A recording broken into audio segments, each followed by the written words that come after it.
বৃত্তের ব্যাসই বৃহত্তম জ্যা।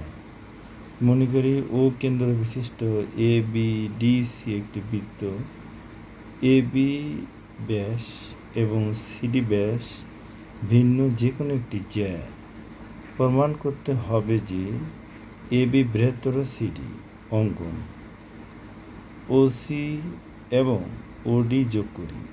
প্রমাণ ও এ সমান ও বি সমান ও সি সমান ও ডি একই বৃত্তর ব্যাসার্ধ। এখন ত্রিভুজ ও সি ডি এ O C plus O D বৃহত্তর সিডি বা O A plus O B বৃহত্তর সিডি। ত্রিভুজের যে কোনো দুই বাহুর সমষ্টি তৃতীয় বাহু অপেক্ষা বৃহত্তর, অর্থাৎ এ বি বৃহত্তর সিডি।